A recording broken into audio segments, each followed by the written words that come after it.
Hello all my dear champions.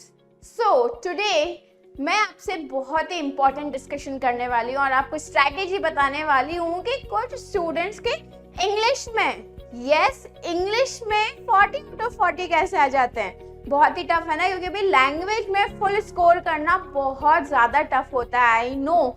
But हमारे ही students ई-सेटेलाइट्स, बहुत सारे ऐसे स्टूडेंट्स हैं जिन्होंने इंग्लिश में भी 40 आउट ऑफ 40 स्कोर किया है टर्म 1 में। ठीक है, सो मतलब अब आप 35 से 40 के बीच में लाइक 35, 36, 37, 38 एंड 39 वाले स्टूडेंट्स बहुत सारे होंगे। बट मेरा पर्सनली ये मानना है कि जो 35 स्कोर कर सकता है इंग्लिश में आउट ऑफ 40, वो 40 आउट ऑफ 40 भी स्कोर कर सकता है, just to apply some tricks and techniques. ठीक है, सो अगर आपका टारगेट है इंग्लिश में भी 40 आउट ऑफ 40 लाने का, so you have to follow my strategy that I am going to tell you. Okay, so strategy number 1, आपको इंग्लिश में सबसे इम्पॉर्टेंट है वर्ड लिमिट का ध्यान रखना।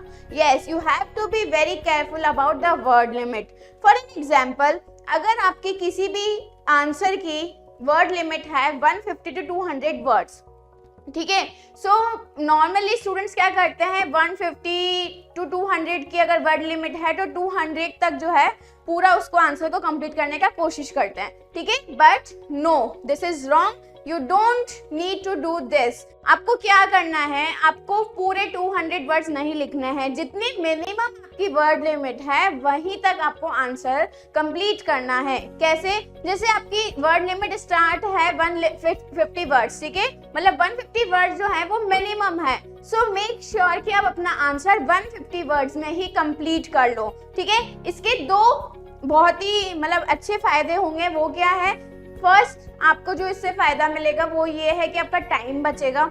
ठीक है, और सेकंड सबसे इम्पोर्टेंट अच्छा फायदा ये है कि अगर आप कम वर्ड्स में आंसर लिखेंगे, कम in the sense word limit के अकॉर्डिंग, अगर आपने उसी मिनिमम वर्ड लिमिट में अपना आंसर कंप्लीट कर दिया तो आपको एग्जामिनर को आपका आंसर ज़्यादा नहीं पढ़ना पड़ेगा, और ज़्यादा नहीं आंसर होगा तो मिस्टेक्स निकलने की जो मतलब गुंजाइश है वो भी कम हो जाएगी। ठीक है, सो मेक श्योर जब भी आप आंसर लिखें तो आपकी वर्ड लिमिट जितनी भी है उस वर्ड लिमिट का मिनिमम पार्ट जो है आप अपने आंसर में मेंशन करें। Fine, okay. So strategy number 2, strategy number 2 के according you don't need to write so fancy words in English. ठीक है, बहुत सारे स्टूडेंट्स बोलते हैं, टीचर्स भी बोलते हैं कि वो cab should be very strong, it should be like, हमने बहुत ऐसे वर्ड्स लिखे हैं जो मतलब आपकी वोकैबुलरी को शो ऑफ कर रहे हैं in your exam paper. But I say no, you should use easy and crisp language while you are answering। ठीक है, क्योंकि ऐसे वोकैब भी यूज नहीं करने चाहिए कि एग्जामिनर को ही समझ में नहीं आए कि भाई कहना क्या चाहता है। क्योंकि सबसे बड़ी प्रॉब्लम ये होती है कि वोकैब अच्छी मतलब स्टैंडर्ड वोकैबुलरी को यूज करने में कई बार एक जो वर्ड है उसके बहुत सारे अलग अलग मीनिंग्स भी होते हैं। ठीक है, so vocabulary should be normal, not below and not standard. ठीक है, आपकी वोकैबुलरी नॉर्मल होनी चाहिए, लाइक जैसी आपकी एनसीईआरटीज में गिवन है, बस उस लेवल की वोकैब आपकी आंसर में होनी चाहिए। ठीक है, so this is the strategy number 2। You have to be very sure कि आप जो वोकैबुलरी यूज कर रहे हैं while answering, so it should be normal. ठीक है, it should not be so much standard. Fine, strategy number 3। ठीक है, अब ये सबसे इम्पॉर्टेंट स्ट्रैटेजी है क्योंकि ये आपका लैंग्वेज का पेपर है। जब भी आप आंसर लिखते हैं तो आपकी आंसर शीट जो है बिल्कुल नीट एंड क्लीन होनी चाहिए। ये आपके एग्जामिनर की एक्सपेक्टेशन होती है, स्पेशली इन लैंग्वेज सब्जेक्ट। ठीक है, सो आपको उसके लिए क्या करना है, यू मेक श्योर कि आप मार्जिन्स को ड्रॉ करें, लेकिन ऐसा भी नहीं कि आपने बहुत सारे मार्जिन्स ड्रॉ कर दिए। मार्जिन्स जो है छोटा छोटा होना चाहिए, लेकिन बोथ साइड मार्जिन्स होने चाहिए बिल्कुल स्मॉल स्मॉल, ताकि बीच का जो है आपके वर्ड्स इधर उधर नहीं जाए, बिल्कुल सेट रहें। ठीक है, hand writing should be very beautiful. आपकी हैंड राइटिंग जो है बहुत ही ब्यूटीफुल होनी चाहिए, और उसका सबसे अच्छा तरीका है कि आप अभी से प्रैक्टिस शुरू कर दें। ठीक है, जो भी वर्क कर रहे हैं उसको लिख करके करें, ताकि आपकी हैंड राइटिंग जो है अभी बचे हुए टाइम में इम्प्रूव हो जाएगी। ठीक है, आपका प्रेजेंटेशन, आपके जितने भी सेक्शंस होते हैं, 4 सेक्शंस होते हैं इंग्लिश में, सो हर सेक्शन को एक न्यू फ्रेश पेज से स्टार्ट करना है। और ऊपर अच्छे से हेडिंग डाल के लिखना है सेक्शन ए, मतलब इन्वर्टेड कॉमर्स में ये हाईलाइटेड होना चाहिए कि अब आप सेक्शन ए के आंसर्स को यहाँ से स्टार्ट करेंगे, ठीक है। राइटिंग सेक्शन में स्पेशली जब आप लेटर लिख रहे हैं तो लेटर को भी आपको हमेशा जो है फ्रेश पेज से स्टार्ट करना चाहिए, ठीक है। और वो कैसे कि जैसे आप 2 पेजेस होते हैं आपके, तो जो दोनों पेजेस बिल्कुल आमने सामने होने चाहिए, फ्रंट बिल्कुल होना चाहिए। मतलब ऐसा नहीं कि आपने लेटर इस वाले राइट हैंड साइड से स्टार्ट किया और देन फ्लिप करके आप पीछे लिख रहे हो, नहीं, लेफ्ट हैंड साइड वाले पेज से स्टार्ट करके राइट हैंड साइड वाले पेज पर आपको फिनिश करना है लेटर, ठीक है। सो ये हुई आपकी स्ट्रैटेजी नंबर 3 जो आपको ध्यान रखनी है about your presentation and hand writing, ठीक है। प्रेजेंटेशन एंड हैंड राइटिंग को इम्प्रूव करने के लिए आप अभी से प्रैक्टिस शुरू कर दें और आई एम वेरी श्योर कि आप भी जो है इंग्लिश में 40 आउट ऑफ 40 स्कोर कर सकते हैं, जैसे कि कुछ स्टूडेंट्स कर रहे हैं। मैं ये नहीं बोलूंगी बाकी के स्टूडेंट्स, मैं ये बोलूंगी कुछ स्टूडेंट्स जो स्कोर कर रहे हैं इंग्लिश में भी 40 आउट ऑफ 40, जो बहुत ही रेयर है, ठीक है। So now next strategy number 4। Strategy 4 है about your format and spelling mistakes, ठीक है।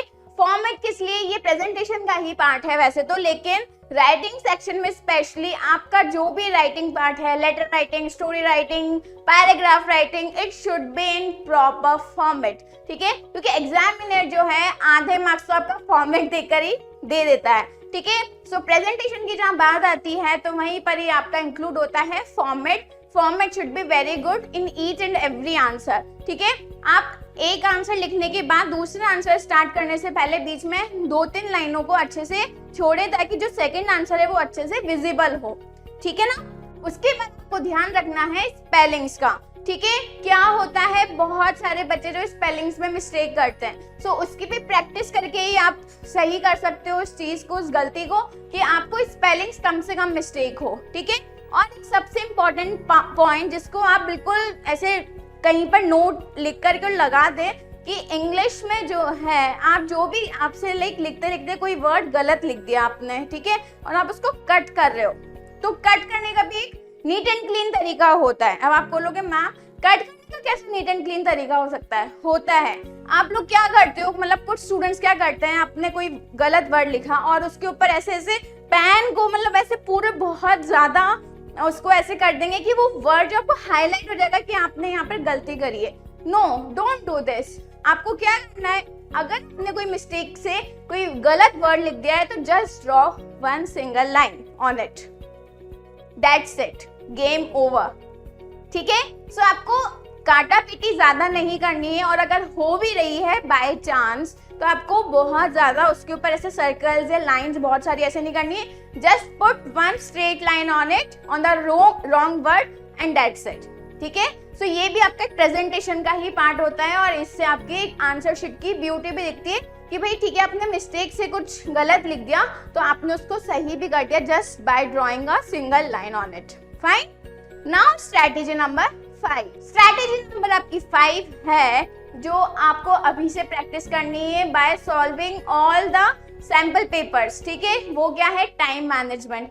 इंग्लिश का पेपर बहुत ही लेंथी आता है बेटा, तो आपको ये पता होना चाहिए कि मुझे कौन से सेक्शन में कितना टाइम कंज्यूम करना है। दिस इज वेरी इंपॉर्टेंट, ठीक है। जो बच्चे 40 आउट ऑफ 40 स्कोर कर रहे हैं इंग्लिश में तो उनका ये बिल्कुल टाइम मैनेज होता है कि मुझे सेक्शन ए में जो है हाफ एन आवर से ज्यादा नहीं देना है। अगर हाफ एन आवर से ज्यादा भी हुआ तो मैं नहीं, मतलब कंप्लीट तो करोगे ही, लेकिन ये कि फिर आगे वाले सेक्शन के लिए टाइम कंज्यूम हो जाएगा। तो इसकी प्रैक्टिस जो है प्रीवियस ईयर क्वेश्चन पेपर को सॉल्व करके करो, ठीक है। स्टॉप वॉच लगा लो और देन पेपर को सॉल्व करो। सो आपका जो इंग्लिश का पेपर है 3 आवर्स में नहीं 2:45, ठीक है, 2 hours and 45 minutes में कंप्लीट हो जाना चाहिए, ठीक है, 15 मिनट्स बिफोर। ये आपका टारगेट रहना चाहिए, तभी जाके एंड में 5 या 10 मिनट आपके बचेंगे। अगर आपका 15 मिनट्स का टारगेट रहेगा तो, ठीक है। सो ये कैसे हो सकता है, by practice and practice, because practice makes a man perfect,